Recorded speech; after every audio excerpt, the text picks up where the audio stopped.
Says we're live. We Hello, are everybody. live. Hi. Wow, there's a lot of people in the chat already. Oh, I haven't even got the chat up yet. We got Chucky's Garage says challenges. Yes, challenges. Robert's here. Scarlett's here. Of course, quality control's here. I think Busted Grill Garage is here. Hello. How's everybody doing tonight? I'm scrolling through the chat real quick. Yeah, I just read the titles. I didn't really read what was said in the chat. Just kind of. Well, Chucky said he tried to be first, but you are first on my chat, so Yeah. apparently on Chad's too, and that's the only two that really matter. So, hello, Robert. Early bird gets to drive the Mopar. Oh. Oh, Amber apparently had an earlier comment that disappeared. They always disappear like that. Huh.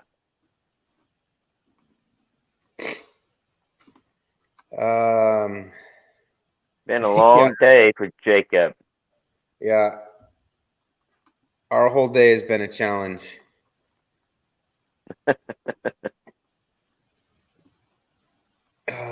Just trying to catch up on the chat here. PJ's Rusted and Busted Garage showed up.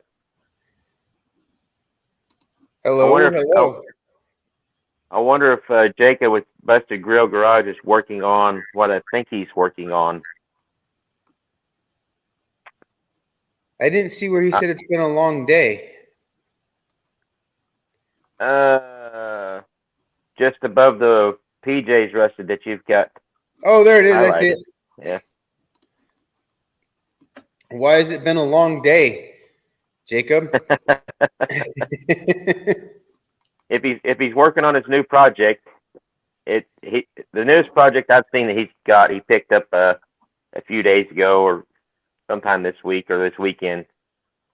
I'm jealous of it, even though it's not what most people would think I would be jealous of, but I love it. I really do love it. And but he does have his work cut out for him on what he's wanting to do with it.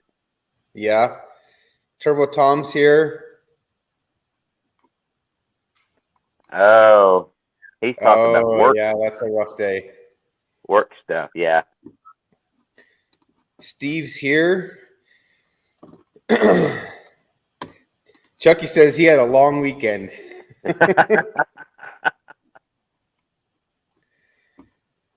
Well, he didn't really. I don't know if I don't want to spoil his upcoming video if he's got one coming out about the Crown Vic. So I guess we won't talk about it. Yeah. We can spoil other people's stuff. We can talk about the carburetor that somebody scammed him on. Oh, really? Yeah. What happened with that? So when I talked to him, they had put the 4-barrel on there with that Performer 289 intake. They put the 4-barrel on there, and the carburetor was just dumping fuel. Well, we ran into the same problem with the Holly carburetor. We didn't have a good fuel pressure gauge, but we just kind of deduced that it was a fuel pressure problem. And the way we figured that out is we put a fuel pump on it that didn't have as much pressure, and it quit doing it. So, when I first got there. So when I first got there, we got the firing order set, and then we were trying to get the carburetor to tune, and it was just dumping fuel out of the booster constantly. So we messed with the floats and looked at that, and then none of this was in the live. This is all before the live. And then I got the timing set, and it was running really good. And we changed the fuel pump and put the small electric fuel pump on, just a clicky clack pump on it. got the carburetor act right, and it was running really good. And about the time I got done just kind of doing an initial setup on the carburetor, it just started steaming. And it was starting to steam out of the valve covers the whole time, but it was getting worse and worse and worse. And I pulled the dipstick, and there was the droplets going up the dipstick, and the oil wasn't super milky, but it was getting there.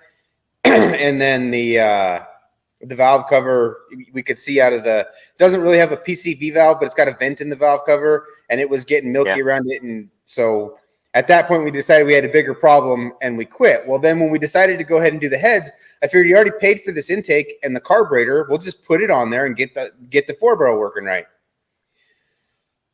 We put it on there, and it was dripping fuel out of the booster. We know the fuel pressure is good because we already changed the pump. So I went ahead and I took the top off the carburetor, and the fuel level in the carburetor was halfway down in the bowl. And I don't know enough about Edelbrock's to know what else can cause it to drip fuel out of the booster. But I had the idle. So in order to get the thing to run, I had to have like 6 turns in the idle screw. But that's because it was constantly dripping fuel all the time, and it only did it when it was running. So like it was pulling fuel all the time. I'm thinking maybe if an air bleed is plugged, will it cause it to do that? Maybe. It shouldn't. And the only other thing that could really make the fuel drip like that is if it was kind of getting hot, percolating, but it was rubber hose nowhere near anything to get hot, and the intake wasn't hot yet. So yeah, I didn't think you'd run it long enough to get that warm for it to start dripping, because I was watching that part of live. I was dozing in and out, but but without being there, it's hard to comment a whole lot on what to look for. And if your fuel level is real low, I know Edelbrocks are typically really sensitive about fuel pressure, and if you have a little bit too much fuel pressure, you just drop your float level down to where it gets less fuel in there, the float level is lower, but it'll come up almost about the same height to override the pressure coming in, if that makes sense. Puts more pressure on the float and holds that seat closed better. Yeah. But it didn't sound like it was like flooding out. And it would sit there, and if you cleaned it out, it'd sit there and idle for a minute, and then it'd load up and die. And then you get it started, you clean it out, it'd sit there and idle for a minute, and load it. And I looked, you could see it. It's dripping out of the boosters, just constantly dripping fuel anytime it's running out of the boosters. So I at that point, it was like 11:30. We've been working on it since 11 o'clock in the morning. He found we showed him what to get, and he went and got a 2-barrel adapter to put a 2-barrel on that 4-barrel manifold and put the other carburetor back on it, and it was running good with that carburetor. So that's good. Yeah, I'd say we'll figure out the 4-barrel some other day. It probably just needs a kit. The guy said, "Oh, it's brand new, ready to go." Well, when I pulled the bowl off the top of it, or the cover off the top of it, the gasket for the cover on an Edelbrock underneath where the air cleaner stud is, there's a piece of gasket there. It doesn't really have to be there. It's not sealing anything, but it's connected right there. Well, the whole piece right there was missing. So it would just bleed air from the 2 Venturis. It shouldn't hurt anything. It wasn't causing our problem. But if it was a rebuilt carburetor, why does it have broken gaskets in it to start with? So it's just one of those things. Hopefully we can get that figured out someday. Trying to catch up. Jacob said the weirdest part about this one is the fact is it was his wife's idea to buy it. Yeah.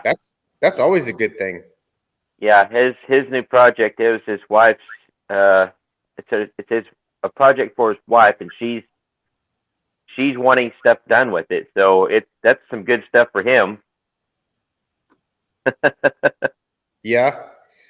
So PJ said too much fuel pressure and pushing past the float. So we thought, I was thinking that, but I actually took the top of the carburetor off, and it was dripping fuel, and then I took the carburetor apart. So it should have had a lot of fuel, and the fuel level wasn't even halfway up in the bowls. The float level is probably actually a little bit low.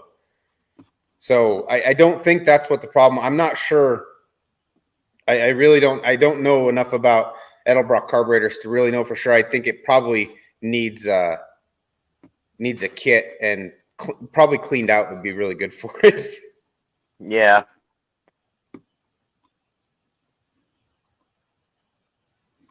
6%'s watching PJ's rusted and busted garage's video on his Jeep.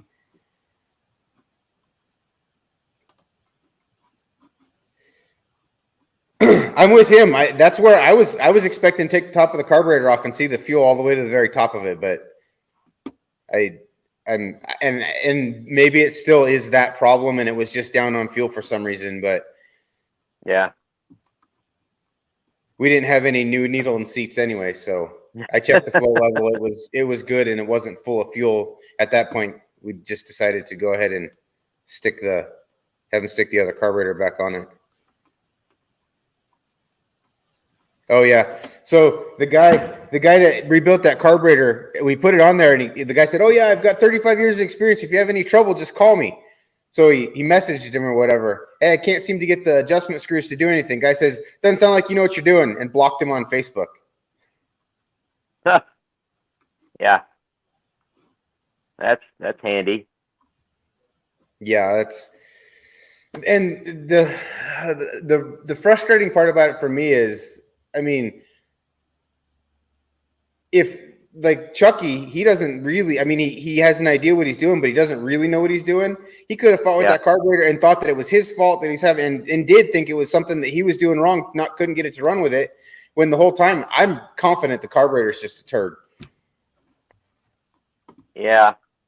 I'm not saying it can't be fixed. I just, something's wrong with it right now.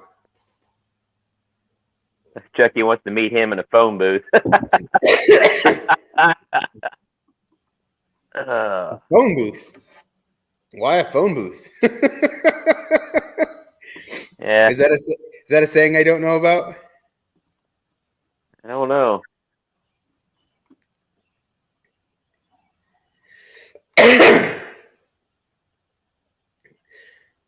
Amber, Jeeps are never-ending projects, and 6% said he has 5 of them. Square buddies are the same way. Trust me. Yeah, I mean, they're all projects, and our Jeep is coming to an end. But it's not going to be over being a project. It's just going to be somebody else's project. Yeah, we've taken it as far as we're going to take it, and then let someone else have some fun with it. I guess he wants to meet him in a phone booth because he'd have no way to leave. Yeah.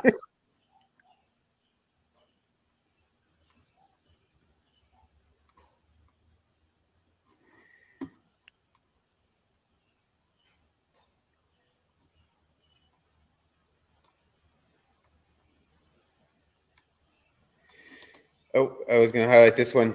Apparently 4 of his are $1,000 specials, his Jeeps. Yeah. There's not a ton of videos on our CJ.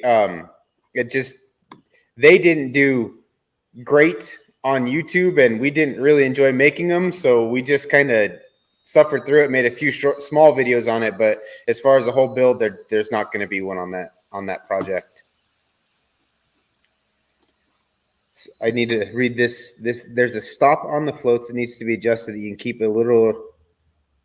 keep too little or too much fuel in it. Edelbrock is very easy to fix and rebuild. I have 5 or 6 sitting in my cabinet. Yeah, I've never messed with them. All I've ever messed with is Holley's. And we checked the float level, and like I said, it looked like it was adjusted a little bit low, and based on the amount of fuel that was in the bowls, that looked a little low to me as well. But it just didn't. It didn't want to run with that. It wanted something else. It wants a Holley. And I was looking, and I need to get with Chucky because I don't remember what I was watching. Somebody's video. There was a Ford. No, it was a ad on Facebook for a 302 with the HEI distributor, and it had a double pumper on it, and there was room. I didn't think there was room between the distributor and the front bowl of the carburetor, but I mean, it was close, but there was room to put it on there.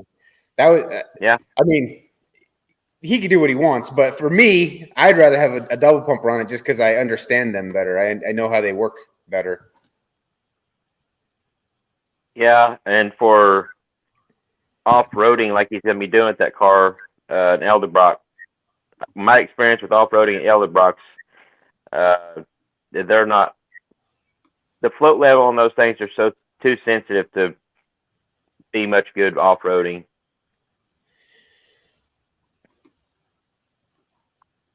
So Amber wants me to break the camera, but I'll try. She wants me to show him the finished CJ7. So we'll see if we can. Okay. This isn't a camera. This is a whole laptop. So we're going to try to do this without breaking something. So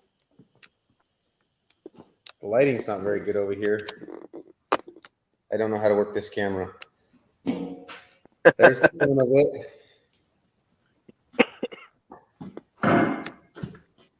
There it looks is. good.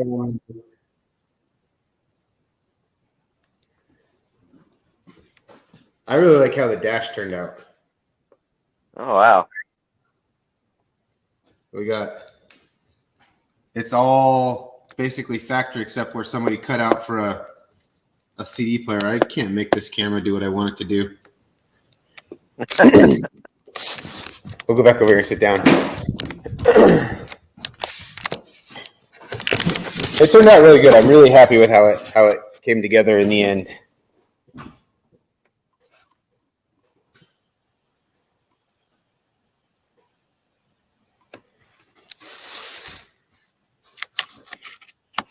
Wait, hold on.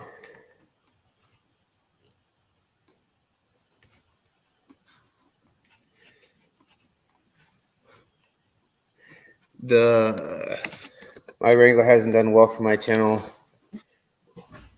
Yeah, that's kind of what we noticed is nobody really watches videos on CJs. We just didn't get the kind of response we were hoping for. Like less than any of us. Honestly, the car that has performed the best on the channel has been that stupid Mustang. But we might have something interesting happening with the Mustang next year. I decided not to sell it, and we're gonna no swaps. We're gonna do it with the 4-cylinder that's in it, and it's not gonna be a burnout car. I'll disclose that much. And it's going to involve Chucky and a couple other people, and it's not off-road either. Well, not off-road with hills.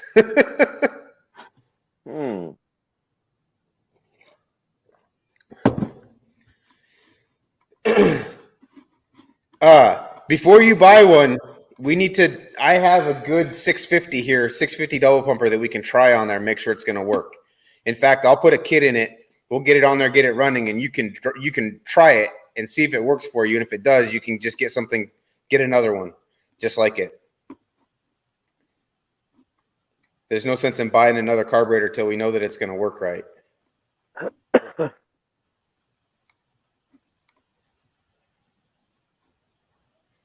Yeah, that's the other thing is if we'd have filmed everything we did on that CJ, we'd still be working on it. It wouldn't even be close to, because it just takes longer to do anything when you're trying to film it. Yeah, that's kind of double-edged sword of what we do. Yes. A project that should only take, an hour ends up taking pretty much all day. Just if you're trying to set up the camera and get everything right. And there's been times I'll do a project and realize I either missed a good shot or left something out, or I just didn't like how it come out. And I would actually put everything back the way it was, the way I started, and then do a whole new video. Yes. We do a lot of retakes on like when I'm talking, but so far we haven't reset a project and redone anything on the project to get another clip of it. We just leave it out or go with the bad one. Or sometimes if we have really bad audio or I'm talking and I sound like I'm mumbling or worse, like talking about something that is wrong, or we just cut the audio and I voice over. But so far, which it'll happen. If you do this enough and you're going to find something where you're like, well, I need to take that piston back out and put it back in because I said that wrong, or I don't like the way it turned out and have to do something like that over again, I'm sure. Yeah.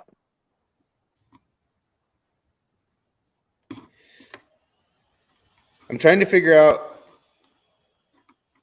Ugly Truck's here. What's going on? Hi. Hello.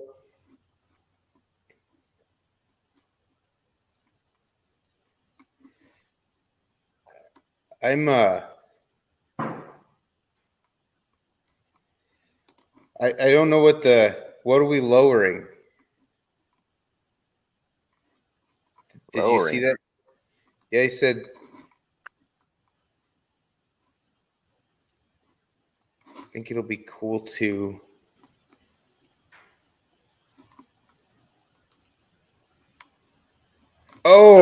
a four-door rat rod out of two Yeah, CJ. That would be pretty cool.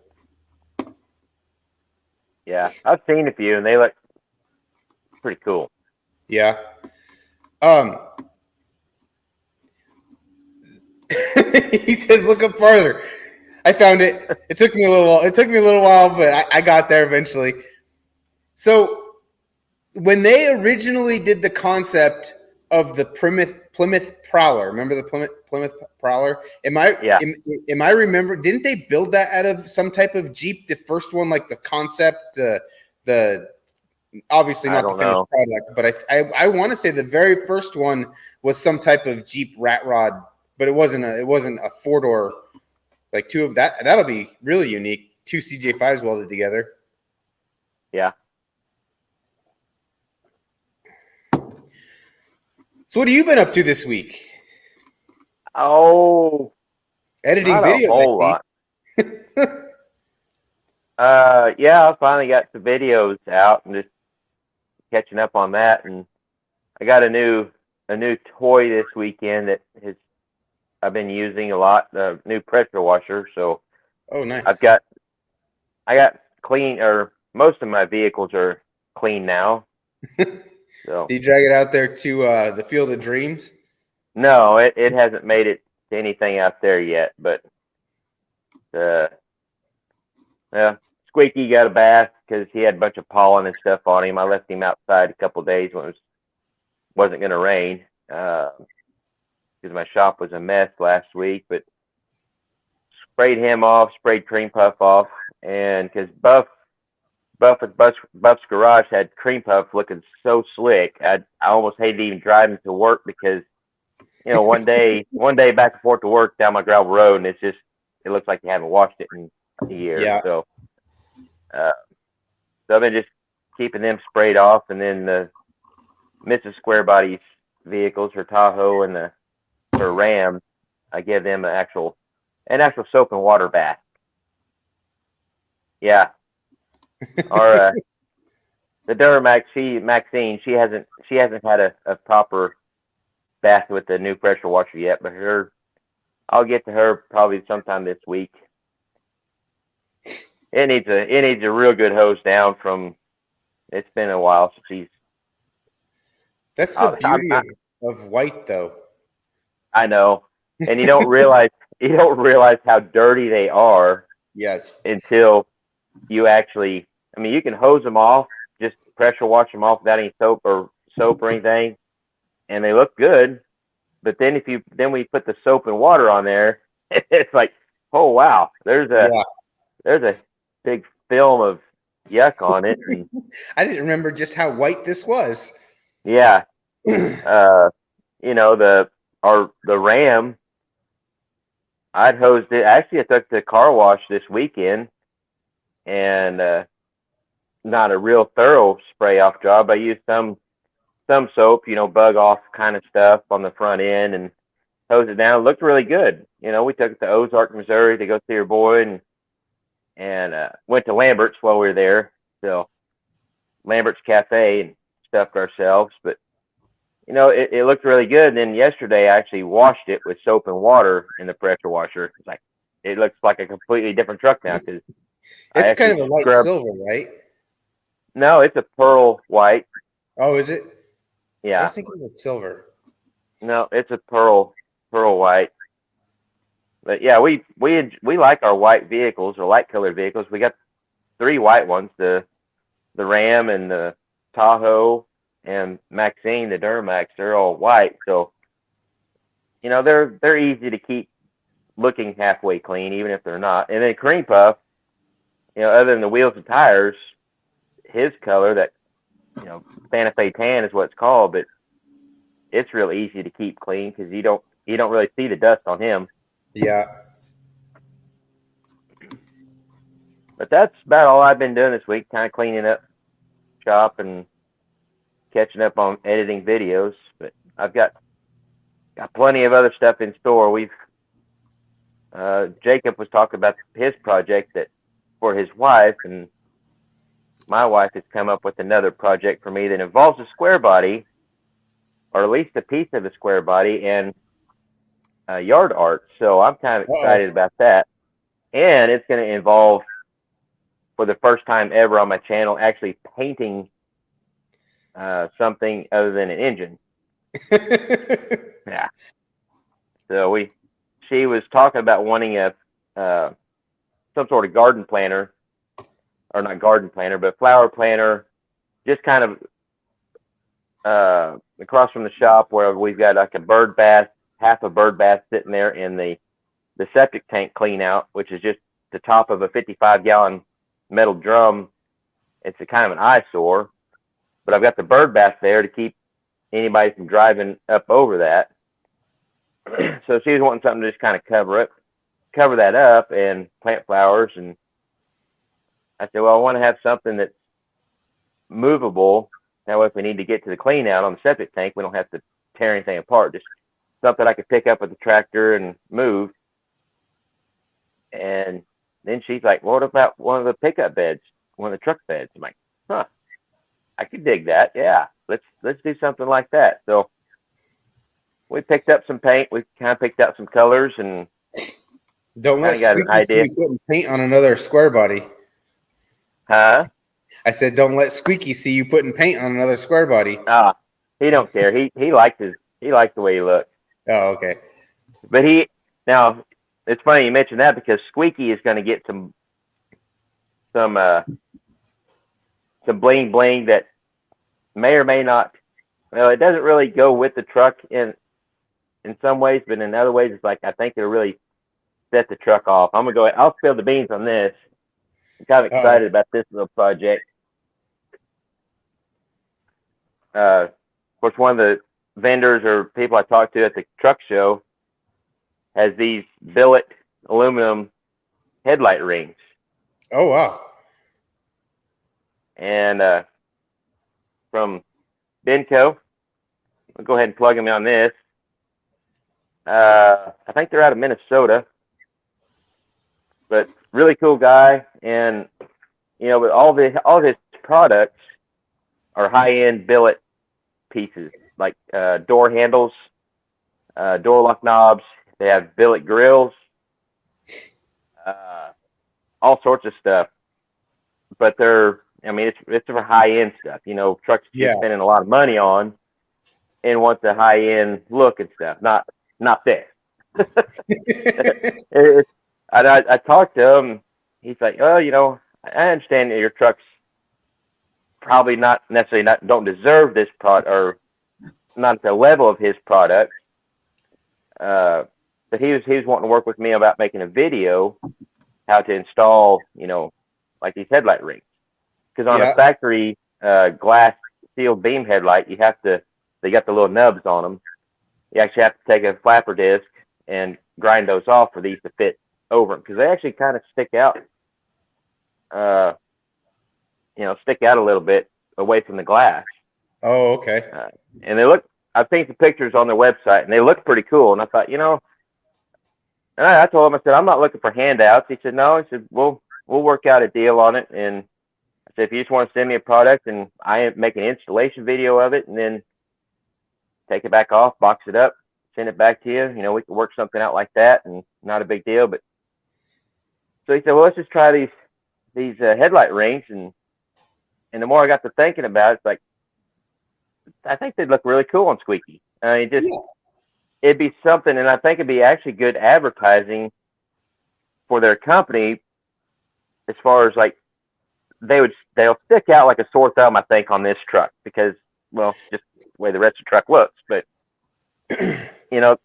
they'll stick out, but not look too cheesy. I don't think. I think they'll look cool and maybe be able to promote, his products. So we'll see how that works out. I'm looking forward to that.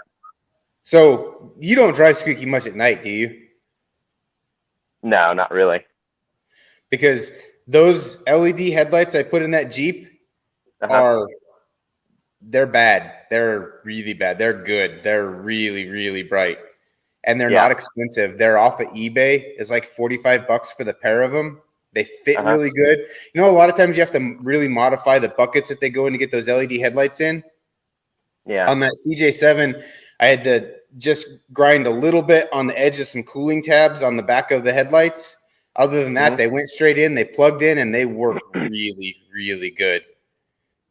And they look kind of cool with your billet rings because they're like they're LED, and then they've got like a chrome bolted thing around the edge of them too. They look good with those billet rings. Yeah, I was thinking about upgrading those, upgrading to something like that eventually, but especially on like Squeaky, because he's just gonna be kind of a mismatch of cool stuff and ugly stuff. He's got cool ugly stuff though. Yeah, cool ugly stuff. Everything about that truck doesn't look like it was an accident. And pretty much everything about the truck that makes it look this way was an accident. It wasn't. I mean, the stance and everything, I love it. Now, when I first put it together like this, even with the big block in it, the front end was a little bit higher. Even with the big tires on the back, the front end was a little bit higher. But now, after driving it for a while, the springs have started to sag a little bit with the heavy big block in there. So now it's sitting right. I love the stance of the truck.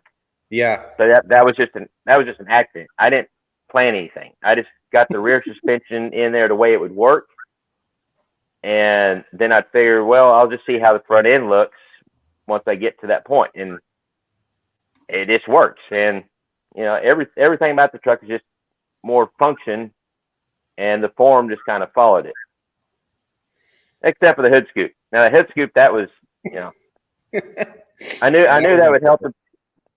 I knew that would help performance, and it would look really cool. So that wasn't really an accident, but it accidentally made 13 horsepower. So nice.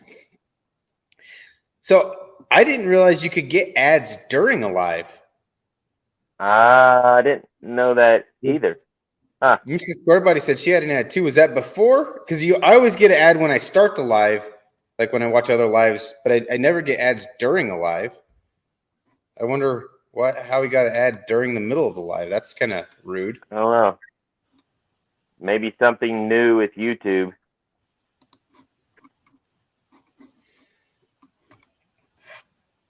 Oh, I forgot you were telling us about your week and all your videos that you've been editing, and I think maybe we squirreled off, but I don't. Yeah, well, I kind of squirreled off on the headlight rings and stuff like that, because that's going to be my next project to get done as far as video. But yeah, the last video I done with just me and Buff riding around Squeaky, just playing around. That was some footage that we took to put. Sorry, I was put on the ads during the live. We made it to the big time. Yeah, the big time.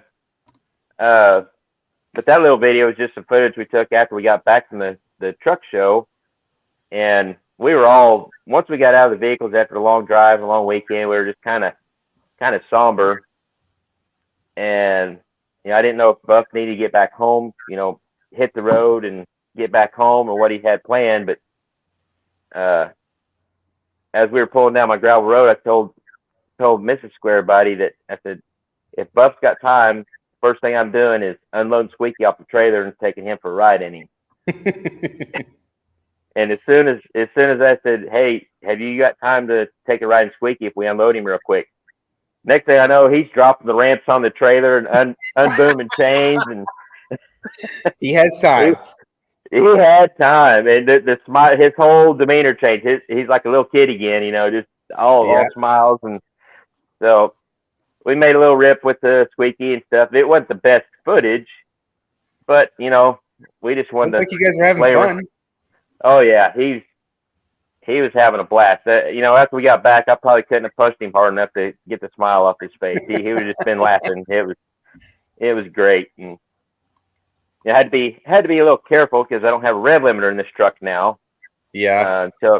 So had to pay attention what I was doing. Because it'll rev pretty quick. Yes.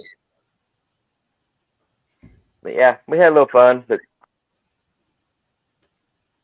other than that, that's about all I've had going on this week. It's work and all that stuff, but trying to get back into a normal groove and out of getting ready for shows and stuff. Because I don't know, we don't have any shows or anything we're planning on going to anytime soon, unless there's something local. But is there any drag strip days in the future? Not the near future, because I want to get that control box situation figured out before I go back. Because probably pretty hard to launch that truck without a two-step. Not really, because being a manual, I can. Yeah, that's true. I guess. And having the line lock, I could do without the two-step. I just don't like running without the safety net of the rev limiter, especially if I'm gonna be running nitrous. And if something happens with that drive line under full load, it'll rev up pretty quick. And that it's making a lot of torque when it's on the nitrous. Yes. So that's a valid point. I should probably get a chip I have a rev limiter, but it's got a 7,000 RPM chip in it. I don't think that's going to protect my 440. No, I would say, 65 to be safe? I was shifting it at 62. So yeah, 64, 65. Yeah. But I'm going to back that down. I don't think I need to rev it that high. We're leaving for Colorado in 2 weeks, and hopefully, we have to, before we leave, I'm going to pull the motor out of it and tear it down. I'm taking the heads and the pistons to Colorado with me, because I'm going to put ARP bolts in the rod bolts in it and put one-piece valves in it, get rid of the stock valves. That's the two things that scare me with that truck right now. And I never intended, it's kind of like Squeaky. When I built that, I never intended to race it or anything. I was just going to make it run. I was actually making it run, and I was going to sell it. And then it's been so much fun. Now I'm not selling it. And I need to it's got stock valves I pulled them out of a set of heads that were laying behind the house. They didn't have any rust on them, so I stuck them in there. So, I mean, I need to get a set of good valves in it and get a set of good rod bolts in it. And then I'm pretty confident that motor will be in good shape at that point to do whatever I want to with it. Yeah. But when we get back after that's all done, I want to try to actually go to the drag strip and actually try to do some tuning, because I've never messed with timing the first night at the racetrack, and I went the wrong way with it, and I was having carburetor problems, and so it's never even really been tested. Like it's got probably 6 passes on it since I built it, and a couple of trips around here. Other than that, I've never even driven it. So I'd really like to see if I can get it to run properly before No Name Nationals and get some real seat time in that truck. Yeah. And I mean,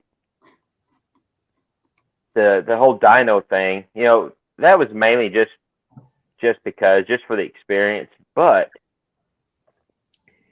out of that, I know this truck, I know the power curve. Yes.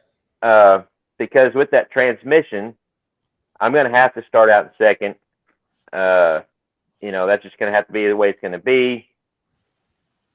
But have to start out in second in the wide spread between the ratios, I know you and I've talked about this a bunch, but I have to over rev the engine pretty well past its main highest power curve, because when it drops back down, there's a what I say? It's what Is that air it compressor almost really loud? no, not to me. It isn't.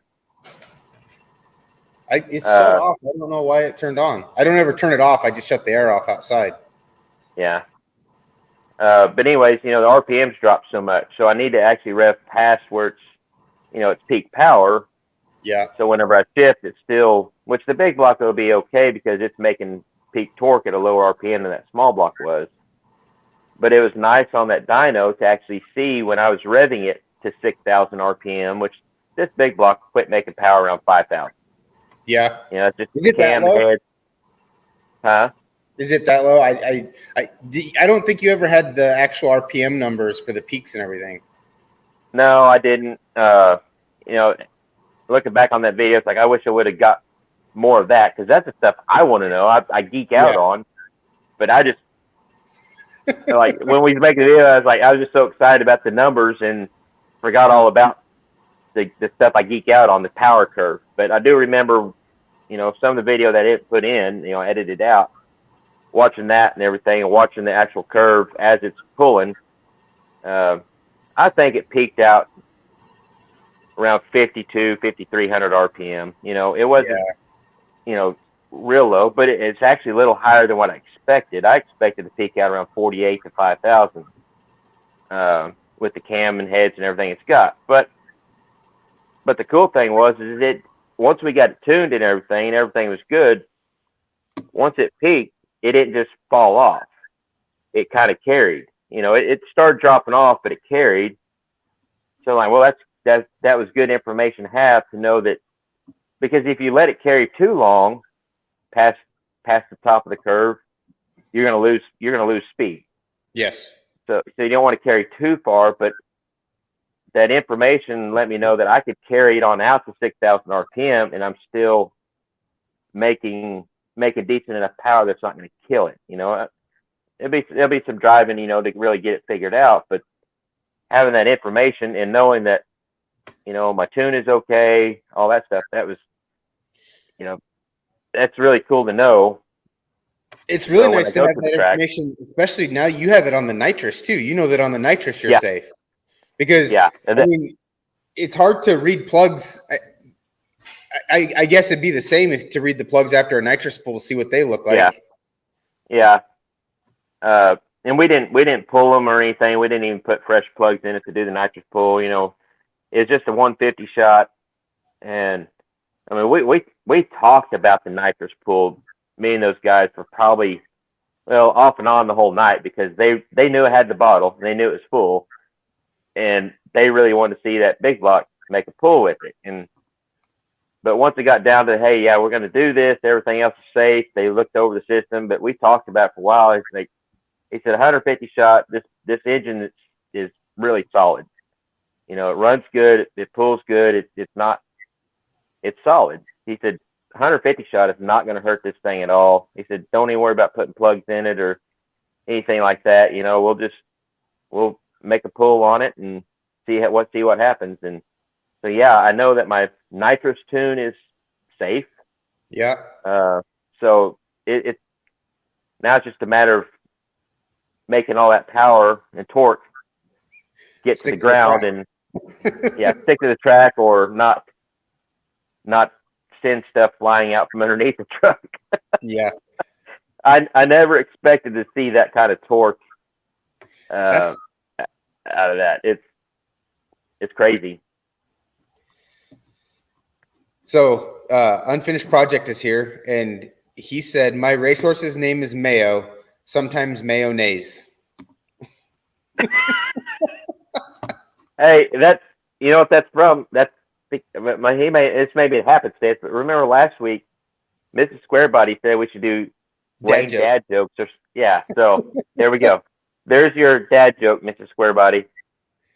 So Chucky says 6,200 was nothing in the Buick. Oh yeah, that's a little V6. I don't think I would try that so much in the Crown Vic. I mean, I imagine the motor would do it, but I don't think it would make any power at all at 6,200. Yeah, that little 305 little 305, I'd spin it to 72, 74 sometimes. That was with the power adder, wasn't it? Both, either way. Yeah. Did it make You know, power of up course, there? you could tell it was dropping off, but like Yeah. I said, I had to pull it way past the power curve, so whenever I shifted, it was in somewhat of a part So of the at least RPM that was range. supposed to stay running. Yeah, because it would drop down to like 3,500 RPM, and that little 305 didn't make hardly anything below that. Yeah. So it was kind of a trade off. So Chucky says he'd geek out on how to make a battery charge. I know what he's talking about. I don't know if you have any experience with Ford regulators or not. No. I have the 10 minutes I spent looking at the wiring diagrams at his house.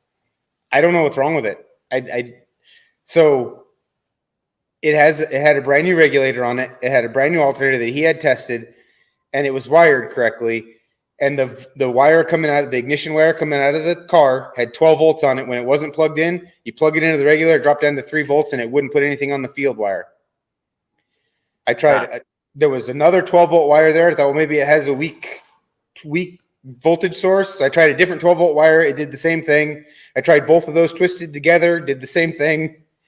I don't know. I tried 2 different regulators. I have no idea. I don't understand.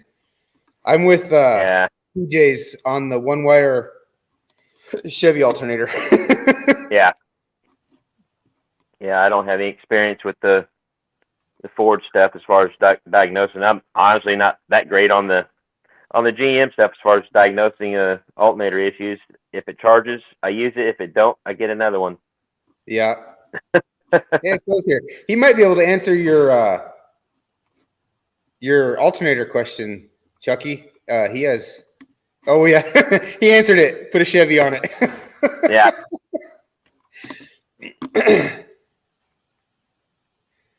It means the regulator's bad. Short it. Has a short in the regulator or in the alternator, and that's kind of what I was thinking. I tried 2 different regulators, and both of them did the same thing. And I'm not saying that either one of them were good, but I think he tried a third one, and it did the same thing. So something goofy there, but it had all brand new wiring. I can go as far as to make sure it's all plugged into the right place, and it was all plugged into the right place. And Chucky's going to come on in the after hours and tell us about the Gambler, I think.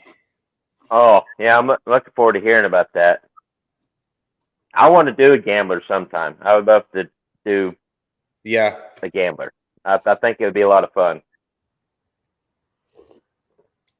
I tell you what, it looks like it would be fun. Just seeing what he did to that car looks like it'd be a blast. Yeah. Yeah, he had 3 different voltage regulators. They all did the same thing. It's a simple system. I think, isn't the old Ford regulator kind of one that people use to make stuff charge because it's pretty simple and easy to use? Seems like I don't know. You're a one-wire Chevy guy. Yeah. I know that, like, on my red dot, on extra parts, originally from the factory, it had one of those little Chrysler computers, and that controlled the alternator. When I eliminated that, I just hooked the regular Mopar voltage regulator up to it the same way that Chucky's is hooked up. Obviously, different wiring because different regulator, but exactly the same way, and it charged fine. So I really don't know what the deal with his is. It's something goofy with that. I'm with everybody. Just put a Chevy alternator on it. Just make sure the belts are lined up when you're done. Yeah.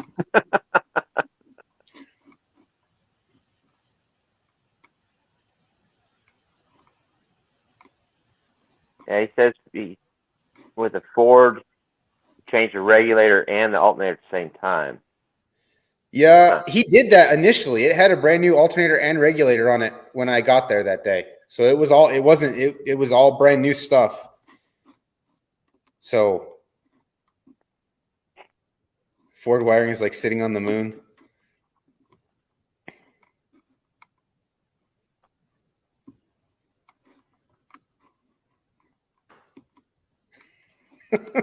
Ford wiring is like a bowl of spaghetti noodles. Yeah. I It's will even say better. this, like on the late model stuff, the probably older than 2010 or something like that. But when I was working on cars in a shop and stuff, we worked on modern or newer stuff. When it comes to wiring, as far as wire looms and how everything was laid out, Ford was actually one of my favorite ones. Now, I guess maybe the older ones I think the older ones like the 80s and stuff, it was worse. But it seemed like the 90s and 2000s, models were, to me, easier to work on if you had to pull an engine or do something major, because you unplug everything and sometimes it's two harnesses. One would lay out this way, one would lay out this way. And then whenever you went to hook everything back up, you just laid the harnesses back on there and everything just pretty much went right to where they needed to go. Yeah. GMs sucked. GMs, I always hated that because they'll have two plugs that are almost identical going to roughly the same area, and you really have to figure out. And sometimes they'll plug into each other, and you have a problem. It's like, and it's like the harnesses don't actually come completely loose to where you can get it all the way out of the way.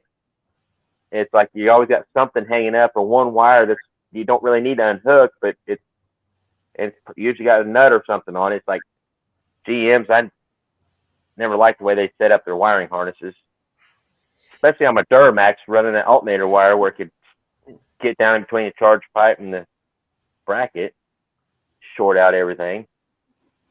I don't know. I'm not going to speak for him, but I'm pretty sure that it had O'Reilly parts on it. Oh, Napa. I think there's something else going on there. I don't know what it is. Like I said, we were focused on making it run, and at that time we were thinking that if you revved it up a little bit, it would start charging. But apparently that's not the case because the amp light would go out if you revved it up a little bit. But apparently that wasn't actually working. It just sucks.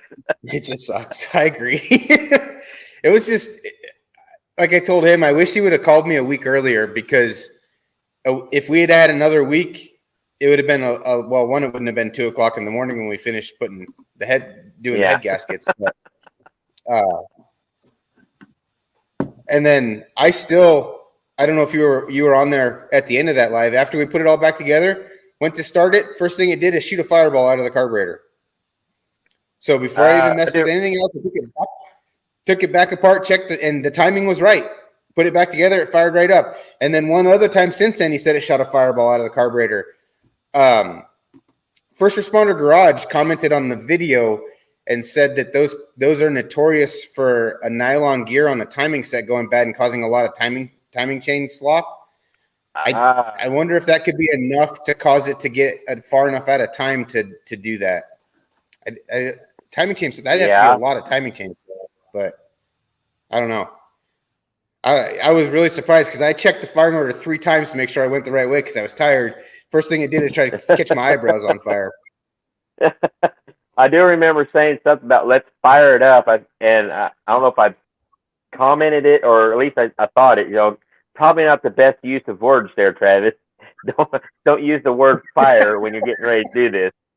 And then sure enough, there's a fireball. Yep. ASO is going to get him a part number for the right Chevy alternator to fit it. That'll be awesome. Yeah, that would be great. I agree with this too.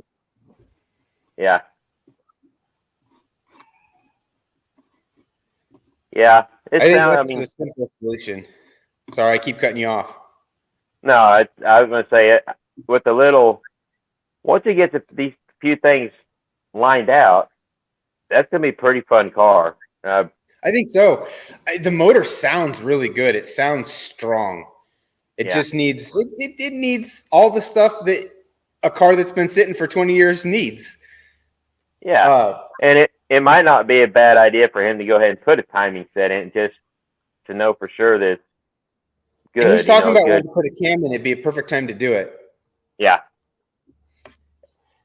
And I mean, if he's going to keep it for a while, a timing set, put a little cam in it.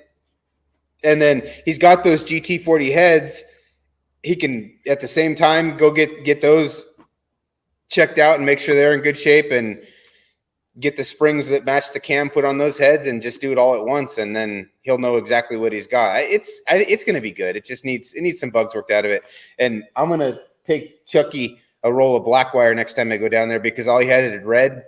He needs to change some of the wires to black. We have 2 colors in there. Yeah, it sounds like some of my wiring. I think I mentioned before, but when I was building the rock crawler stuff, and the one that I built from the ground up, tube chassis, built everything, wired it.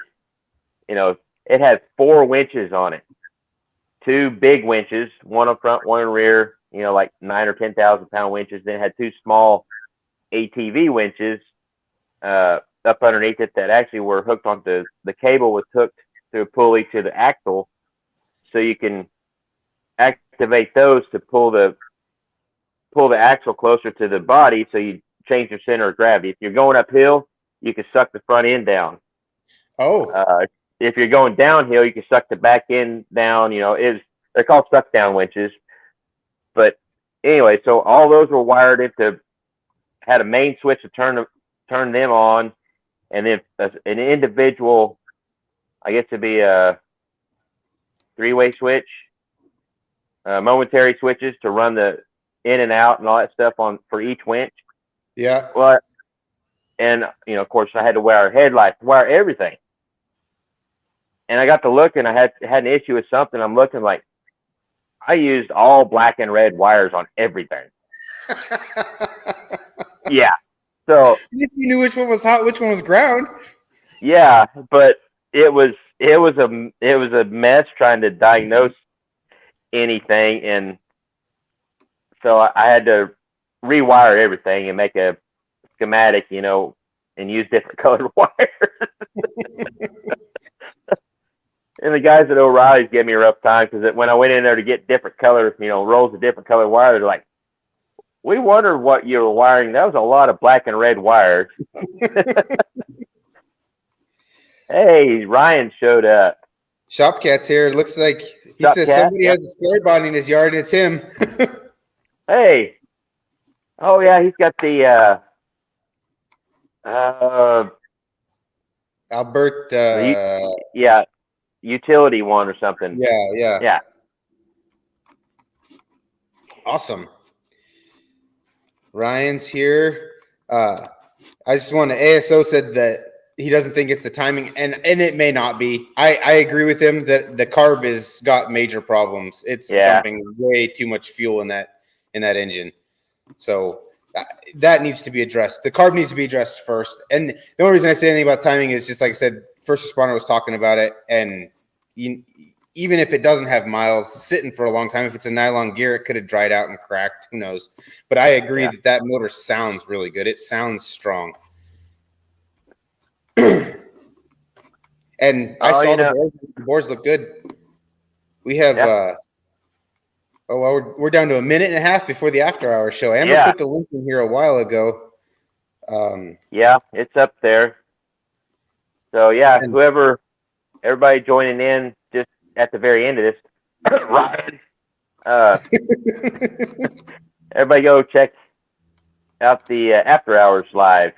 There's the link for the after hour show.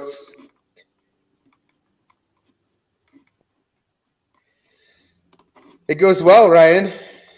Chucky's in Alabama. Yeah, hopefully we get Chucky in here and tell a story or two live here in just a little bit. There you go, Chucky. Yeah.